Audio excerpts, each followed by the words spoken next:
joined us watching Galaxy today, and indeed we are discussing the place of communication and relationship. We have right now two gentlemen who will be discussing that with us. Later we'll bring in a lady in the house. Let's make welcome to Mide Olukwade. He is a writer and a thought leader. Also joining us this morning is Tosin Badibo, relationship coach. Good morning to you, gentlemen. Many thanks for joining us on Galaxy today. Thank you very much. Yeah. It's a pleasure. Good to have you. Thank you. Good morning. Okay, before we go into, relationship is something, communication is another thing. Let's start. What exactly is communication? Let's start with you, please. Well, communication is your ability to encode your thoughts and transmit to the other person with the expectation that there will be an understanding of what you have communicated, of what you have said. So it's important that you're sending codes. Okay, so somebody should be able to decode what you're saying, and that's what communication is all about. And relationship? Well, relationship, for me, it's all about two or more people coming together with an understanding of the reason why they are together and moving along smoothly and slightly alongside the purpose of which they are together. Okay, let us talk about the very essence of communication in relationship, because most often than not, a lot of people say that they have been with a particular person for a very long time, and over 10, 15 years, they now say they don't really understand the person anymore. I mean, I don't really understand when people say they have irreconcilable differences after they've spent so much time together. Is it that they're not really communicating, or they don't know what to communicate about? Okay. I would say that, for different people, you can't take a wholesale approach to this. For individuals, differing reasons why they come to that position where they say they have irreconcilable differences. But the thing about communication is that communication is dynamic, all right? Because as people, we evolve. The person I was 2 years ago is not the same person I am today.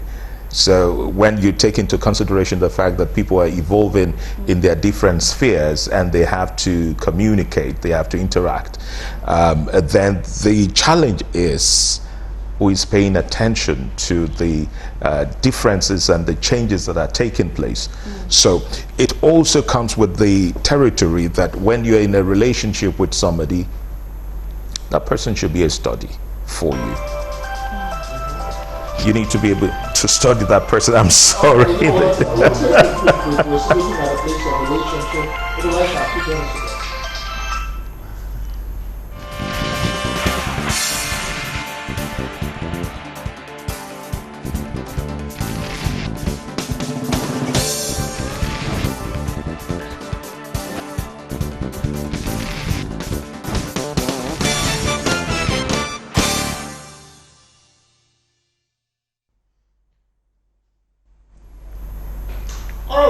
Welcome back from that quick break. A lot of things happen when you're on a live show.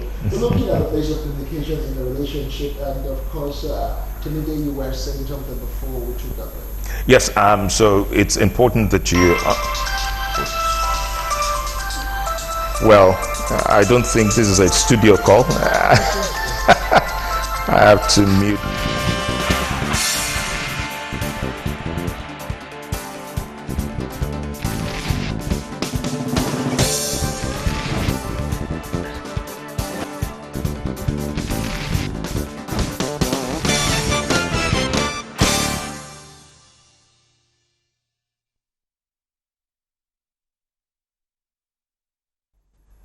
That's one break too many. We sincerely do apologize for that particular hitch. All right, continue, Anthony. Yes, so I was saying that it's important that you understand that people evolve over time, and the needs you had 2 years ago are not necessarily the same needs that you have this year. So it's important to understand that the person I'm engaged in a relationship with, I need to be able to track what are the changes, what are the expectations, and all of that. Now, again, one of the things that we need to realize is people are not necessarily concerned about what you say to them, as much as how you say to them. The how is very, very important. So if you understand that how is the very bedrock of communication, then you will be able to say the right things the right way. Okay, let's talk about emotional intelligence in all of this. I mean, they say that you have to be emotionally intelligent to manage people, understand where they're coming from, and then what exactly they're in need of. How does this come to play in the relationship?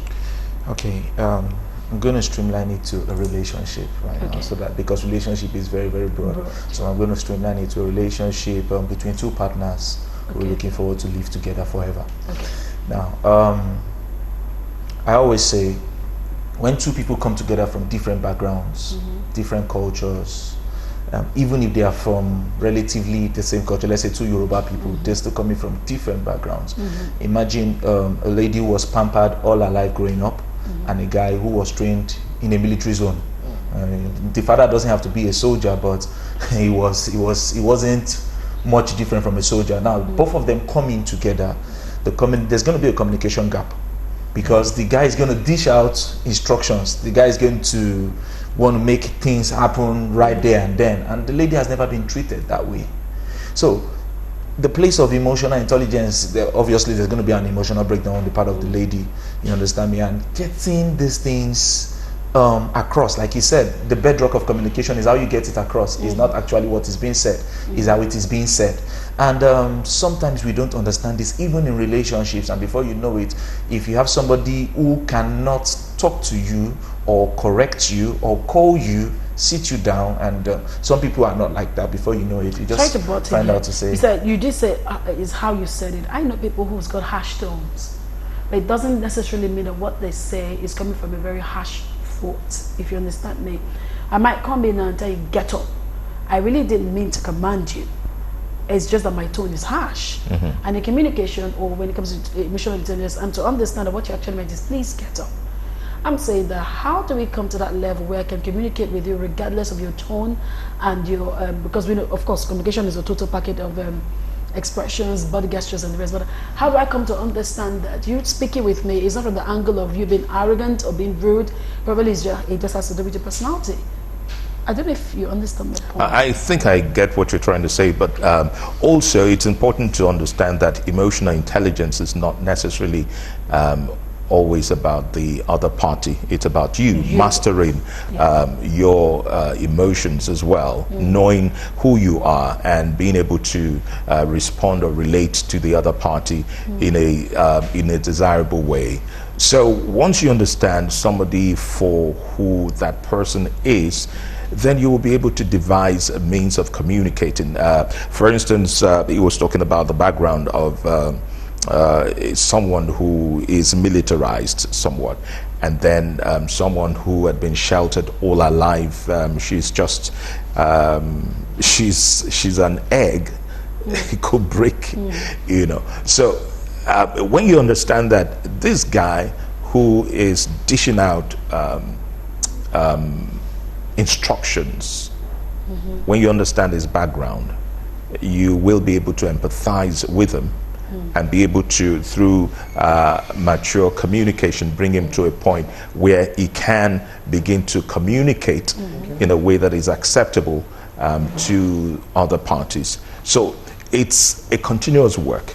You do not get there in one day. So it's a progressive work. Emotional intelligence is really about mastering yourself in order to be able to master others. Okay, so if you get that sorted, then you will be able to relate in such a way that it doesn't become offensive to you, because you understand where that person is coming from, and then your reaction is, okay, how can I help this person to come to the point where he can but then again, communicate effectively? Although I'll later bring Christy in to talk about the lady's perspective, but there's this there's this notion that the men don't really like talking a lot, and the women are really very expressive. But how do you begin to balance that when the woman may have a whole lot to say to the man or the husband, and at that particular time the man is like okay, and he's just not so into the talk. How do you strike a bit of a balance here? Well, for me, he said it earlier on, understanding is what matters, mastering the next person, understanding where they're coming from, who they are, and what they're all about. Now, there's some guys that talk. There's some guys that talk more than their wives. Yeah, there's some wives that are just very, very reserved, quiet, and the guy does all the talking most of the time. So, and vice versa, there's some wives that do the talking most of. So it's about understanding each other and knowing where to fit in. Now, okay, I'm on a group for married people on a WhatsApp group, and I learned something I think 2 nights ago when the man was saying he grew up from a militarized family. Okay. His father was a commissioner of police, and anytime his father says "come here," he knows he wants to face a panel.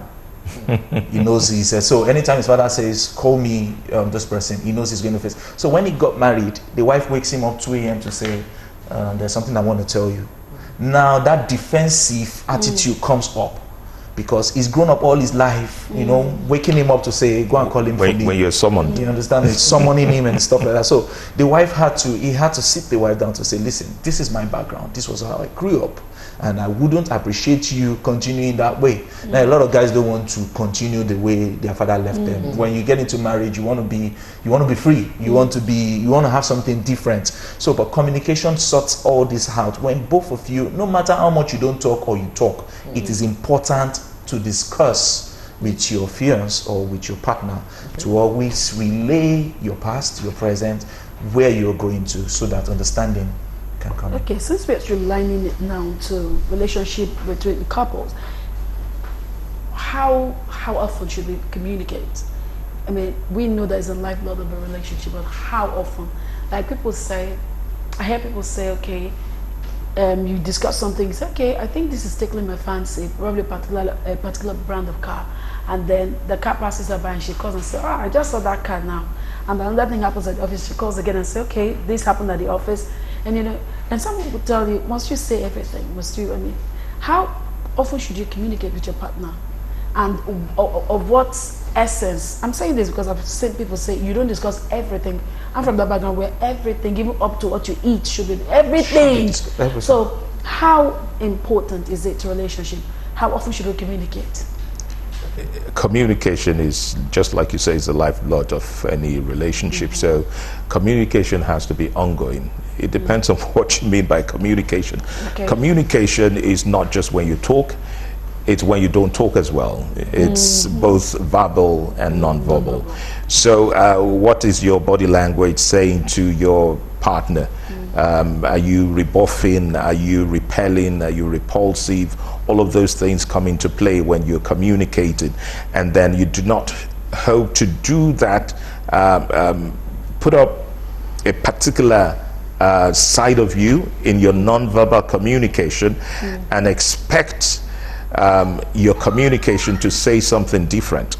All right, so you need to understand that communication is very important, and it has to be consistent. Every single thing you do is communicating to your partner and deepening the communication bank that you have created. So you necessarily would take from what you have invested in a relationship. So when you invest a good talk, uplifting talk, when you invest positive talk, right, you definitely are going to reap positive feedback. And that's very important. Now, maybe I take from the Holy Book, it says that he that does not, he who is not, how does it put it? If you're not offensive in your communication, you're a perfect man who does not offend with his tongue. Okay, so that means that you need to consistently build yourself in ensuring that you are very accurate in that department.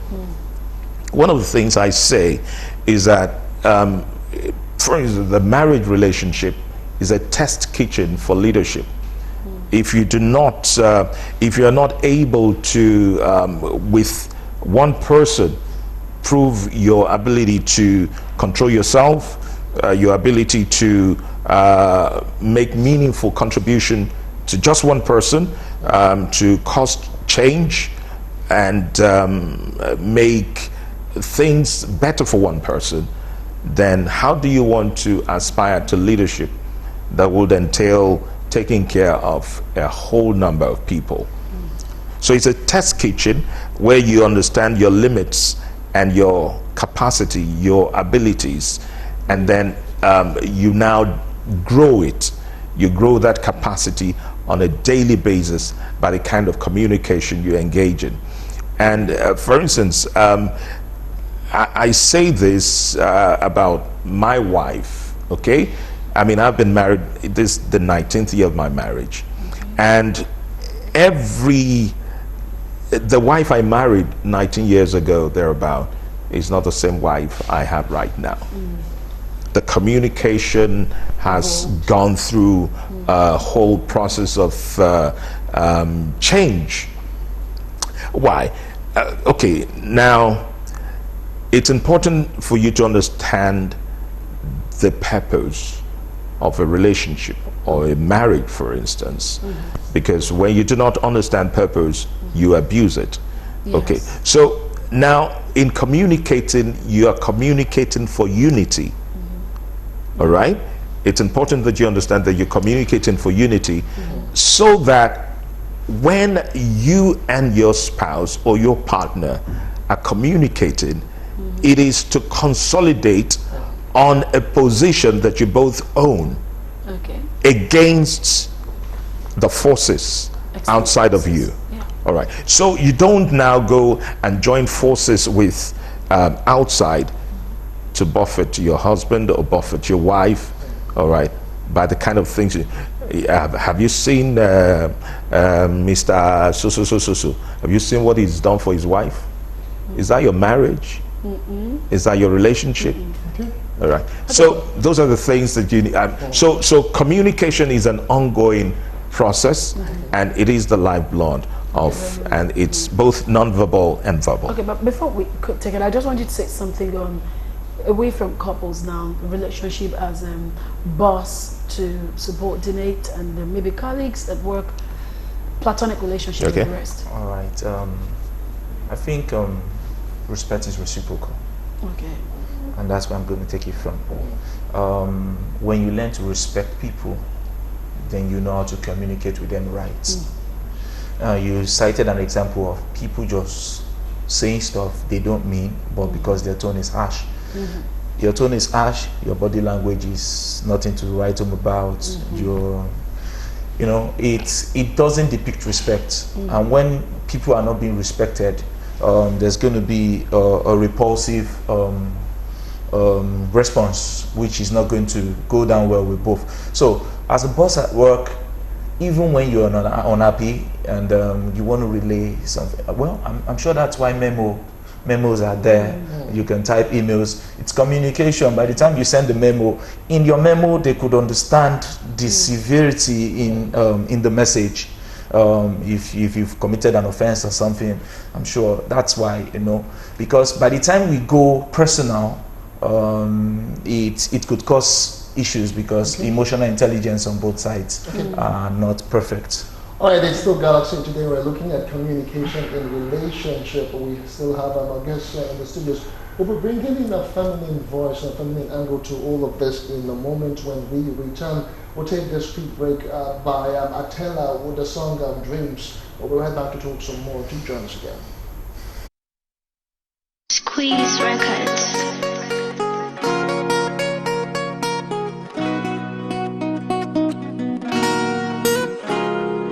I remember writing letters to see me when we been to school. For my mind, now she go become my wife.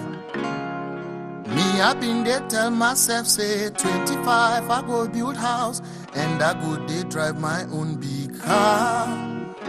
But as time done, they reach home. Yeah, done they grow. We still the tread, but I just keep on building and hope it all comes alive. So, Mama, When I become old, I go become a pilot. Oh, say Papa. When I grow old, I go become a surgeon. But dreams do change, and I keep hoping that it all comes alive. Oh, oh.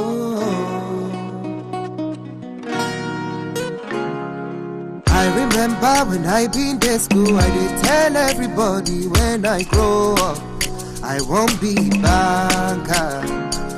I been think say if I dey work for place where people they keep money, money no go finish for my hands. Oh, but as time no they wait, oh, yeah, still they grow, and we still they try to make things work, hoping it comes alive. So mama, when I become old, I go become a doctor. Oh,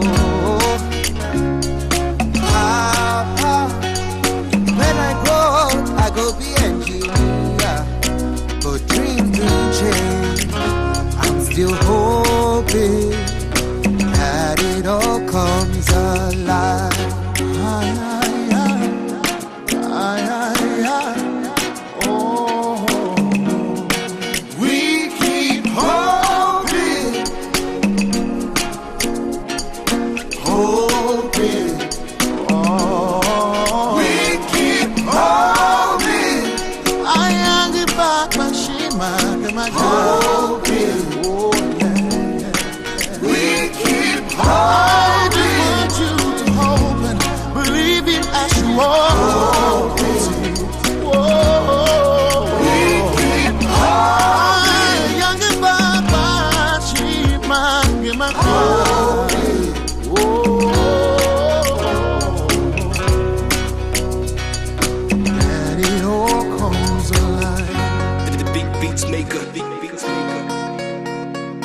Mr. C, the Mix Killer.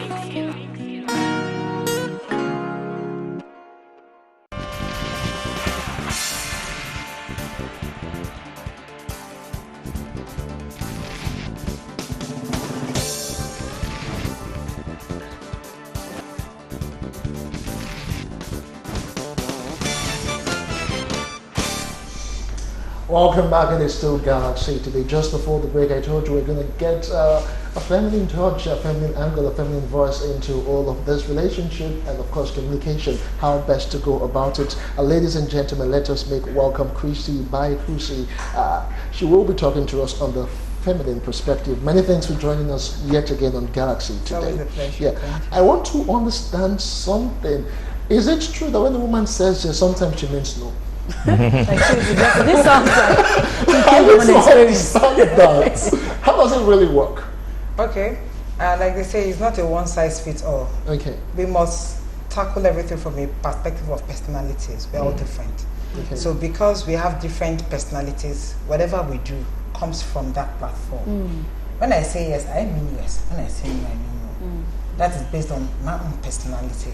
Yeah, some people are not overtly as vocal or as confident saying what they want to say, so they are expecting you to take a cue, probably from, okay, their vocals saying one thing, their body language is saying something else. So probably they expect you to coordinate the two and make a decision. You know, so but when you have such situations, then whatever the other person thinks it is and responds, you on the other end shouldn't complain because you were not straight. You were expecting the person to deduce. So when you have a communication style that leaves the other person to deduce what you're talking about, then whatever that person picks and responds, you know, to, you shouldn't be too offended because you were not straightforward, you were not clear. So invariably, it's not my fault when I take your yes for a yes when I actually didn't understood you were saying no. Yes, I can say that because the responsibility is on me to communicate effectively what I want and not assume that you should understand. So, okay, I mean, that's a cue. Always say yes when you mean a yes. Like, seriously. But I was going to add something to that as well, that especially when it comes to a marriage relationship, and you are tending and nurturing a marriage, you should be able to read your wife or your husband over a period of time. Okay, now it doesn't now justify the fact that you say yes when you say you mean to say no, or say no when you mean to say yes. It just means that you are coming from a point of understanding this person and willing to work with him or her to come to a position where she would own her confidence, all right, to be able to say that, okay, this is exactly what I mean. But then if you've spent time with your spouse over a period of time, you should be able to know that, okay, whenever she says, there must be something she's trying to say, okay, that she's not overtly saying. And that speaks to the sense of unity that I said we need to be able to build as a couple, okay? You're not fighting, you're not in it to fight each other. You're not even into a competition. You're not into any competition. So it is us against the world. Okay, so you can't go and okay, it's just like the military. They go off to fight, and they get to the battleground, and they now turn the guns on each other and leave the enemy to just have a good laugh. So it's important for you to understand the basis of your relationship, that we come to form a community and to achieve unity, we against the world. Okay, I like us to look at perception in this case. I mean, still on the marriage issue, a lot of people would like to say some people come in with selfish motives, and then maybe with wrong perception. I mean, I have a case where someone confided in me that looks like her husband. There's this perception that that particular part of Nigeria is known to be, their men are very volatile. They talk so much, they nag like it's their headaches. And then she feels, okay, it's because he's from that part. And I'm like, it has nothing to do with that part. It has to do with him. If you don't want to be that person, you won't be that person. And so there's a whole lot of perception about, okay, this is how marriage is being, this is how a home should be run, this is how it should be. And they're 10 years into this, and she's tired of having to cope or having to manage. And so I'm wondering, I don't think the best thing to do is tolerate. I rather, instead of tolerating him, why don't you just accept him and see how you can deal with the issue? But using that as a case study now and looking at perception in marriage, I mean, we did say that when you come from two different backgrounds trying to make a home, you have a perception about what marriage be. She has a perception. How do you deal with it? How do you come to a particular point where you can actually build oneness and then, like you said, be you against the world? Okay. Perception. Marriage is a, like they say, or like I say, it's a university you don't totally graduate from. You just keep moving from class to class and making sure you are getting your pass marks, or you come back to repeat it. Okay. Yeah. Perception. He's different, you're different, your backgrounds are different, your perspective about life has been different all this while. Okay, there was a point of meeting. There was something that, that both parties saw that I think I can make it with this person. I think there's something I've seen here that I like. What I always say to couples is, can we rewind? Can we go back to the beginning? What was it? What was the spark? What was that thing that you saw that made you feel, oh, this, amongst all, this is it. This is it for me. Okay, do we still have that intact? Is that still in the horizon at all? And if we can establish the fire that it is still there, okay, so what are the other things that have come up? Yes, marriage evolved, like he said, people change. 5 years ago, 10 years ago, it's not the same person. Maybe educational background has changed, status has changed, global trends, he's been involved in a lot of things, and all of that. So you don't expect a man who you married probably as a supervisor in an office who's an MD now to and the core person might remain the same, but there are a lot of other things about that person that are not just the same thing. You, on the other hand, have to understand and accept some of these things. So we are talking about perspective. Really, it's about, like I will always say, get to understand the core of the person. One man is a gentle person. Okay. For example, I'm just saying, he's a gentle person. Okay, fine. Because of life transitioning from sport to sport, maybe the environment he finds himself has influenced him a bit, because of what he now does, the people he's with, the things he has to do to be able to deliver. And you begin to see a lot of these things coming to play out a bit. I would always say, the core person that he was, that you saw, is it totally lost? And if you think he's still there, they should go to understand some external influences. Then you can sit down. It still boils down to this being able to talk, converse. And marriage is always about, there's a word I'm looking for. It's not always trying to win always, but always coming to a point of where, it's a win-win. And being willing to listen to each other. Being willing to say, I want the best at all times for this to work. Because if it's coming from one party, after a while, it will wear you out. It's a give and take. It's a partnership. Two coming together to make it a whole, to make it work. So if all that is being provided is just from one side, it will be lopsided. There's no way it will work. Perception or no perception. It's all about the willingness from both parties to make it work. Going the extra mile, taking that time, the effort to understand where you're coming from, where the other person is at, and be willing to meet each other halfway. Okay, Sunday Ruben from IITA Ibadan in Oyo State sent this one. He says, my opinion on the topic today is how to communicate better is just about realizing what language your partner speaks. Now let's talk about this thing about love languages. Maybe we need to talk about it for a bit, because some people have not been able to understand their spouses or their partners' love languages. Can you break it down to us? Now, when you talk about love languages, what does it really mean? Love language, it still boils down, like we said, to personalities, who the person is, where you're coming from, how was your childhood, did you receive so much love, what kind of love did you, was it a hug, kiss, I love you, mushy environment, or was it a harsh environment? All of these things come to play. A child that grew up in a very strict environment, no open affection is not really allowed and all of that. That person will crave that, would always want that. Probably he's grown, these things I never got. I saw other people, I want it. Some of these things can form those bases of somebody's craving for stuff as per affirmation and all of that. While some people, based on their core personalities, some people want gift. Buy me something. It shows me that you care, you think about me. It's not in essence in how expensive or how big. It's just the fact that you went out. Oh, I saw this thing. It was just like I felt it to be nice on you, and I got it. That might be that person's language. Somebody else is once in a while, two of us, let's leave the crowd. I want you to myself. Just me and you, quality time. It's not about the gift, it's about having you to myself, to pour out myself to you. Let me just know that you are just all ears for only me. I want you to myself. Some other people's affirmation. Tell me I look nice. Tell me I look good. Tell me that, man, you're doing well. Mom, I saw you yesterday, you were on top of your job. People want affirmation. People want gift. People want to be recognized for what they do, appreciated. I think bottom line, everybody wants to be loved.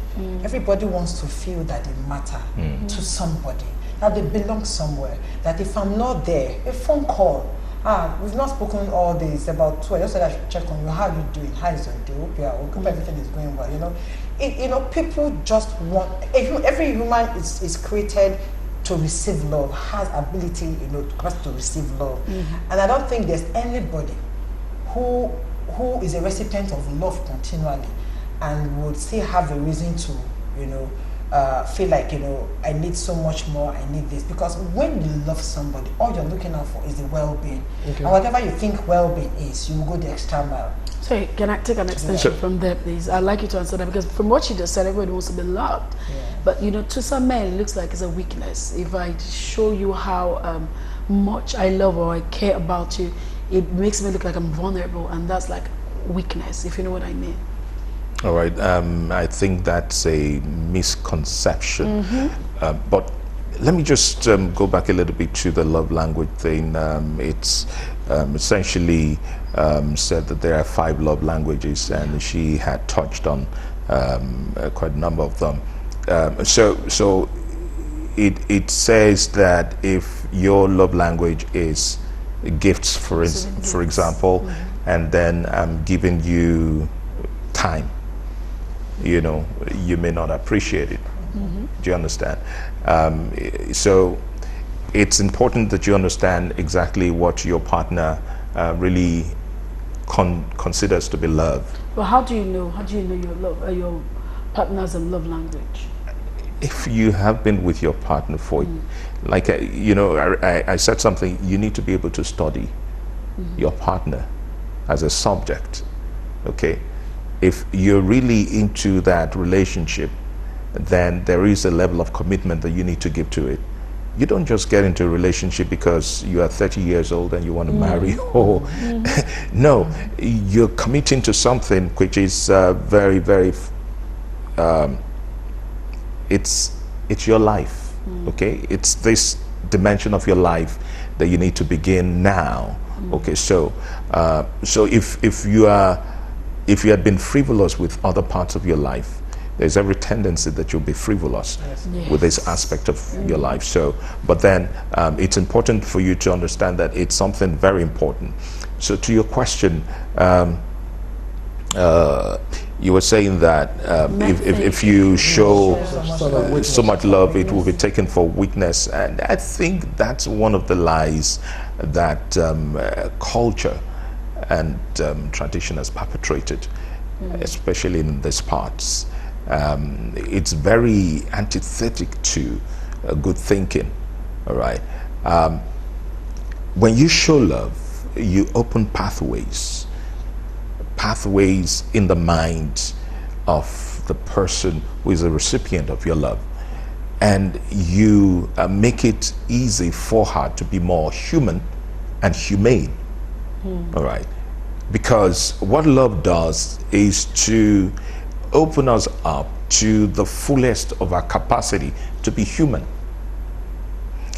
Now, if you withhold love, you are in a way subjecting your spouse to that degrading level of a subhuman, because love humanizes. All right. So as a person, you should be happy that you have the capacity to show love And give love. Oh. and give love. There is nothing to be ashamed about it. Love is the defining element of your humanity. Okay, there's another message from Topland from Enugu. He says, I understand that communication is the lifeblood of any relationship. Do you think it can sustain a long-distance relationship on the long run? That's from Samuel. I want both of you to comment on it. Christy. I'm not somebody who is given to support long-distance relationship. Okay. Yeah, I'm not. But if you find yourself in that shoe, that you cannot avoid it, it is inevitable, as it were. Yeah, communication can help. It can help. That is, like, you know, he said, it's you have to make a fundamental commitment. You now do more as to the person being with you. So you know you have to do more. You have to. There's so much more it will demand from you, because there was a topic we dealt with one time. Does absence really makes a man go fonder or father? Father. Do you understand? It's a very thin line. Yeah. It's a very thin line, because humans are given to relationship. The person is there. You feel this person. The proximity. Yeah, the proximity matters. So if you're in a distant relationship, it becomes more difficult. It becomes more challenging. That's just the truth of the matter, because no matter how you think, you're talking, you're online, you're whatever, it can't be the same. So online relationship would take much more effort. Yeah, communication will help definitely if your lines are open, but it also will mean that before that distance happened, you had a very robust relationship. That will help. But if you didn't have that, it will be very challenging. Yeah. Okay. Yes. Tomide, you want to add? Yeah, I just feel that this should not necessarily be something we talk about for the sake of talking. It has to be as practical as possible. When you engage in communication of a long distance relationship, you would definitely have a whole lot of problems to deal with. Okay. So, do distance relationships happen? Yes, they do. Can they survive and become, can they thrive? Yes, they can, when much work is committed to it, which is what she said. What it would take for you to sustain a long-distance relationship is much more than what it will take to sustain the one that is in close proximity to you. So, are you ready to do the work? Okay. That's the point. I have something here that it is funny. I've never heard of this, but I'll just read it out to both of you here. I never knew there was multilingual in love languages. Okay, how do you deal with a spouse that seems to be multilingual to the 5 love languages? How can you satisfy such a spouse without burning out? No, I think all of us, all of us have beat of each of the 5 love languages. So for some, they're the predominant ones.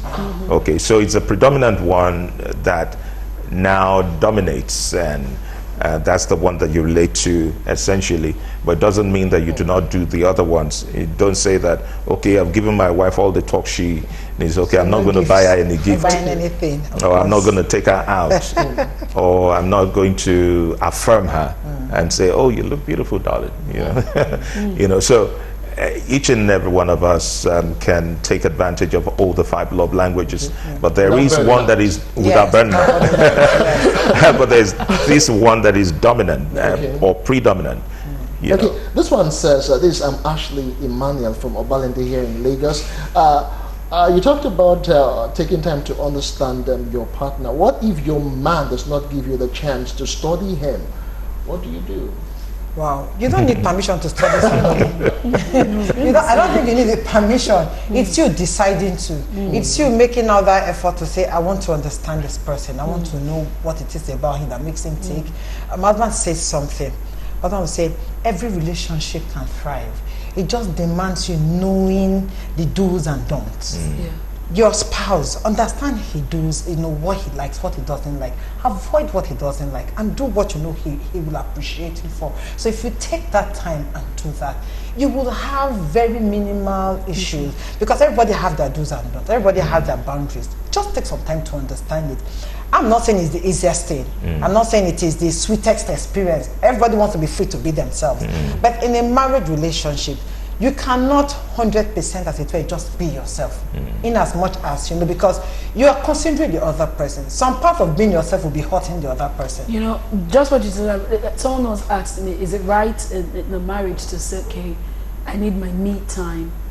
I mean, we all know that you're a couple and we all know that whatever is yours is mine, whatever is mine is yours. But hey, when it comes to time, some people say there's always a time for me.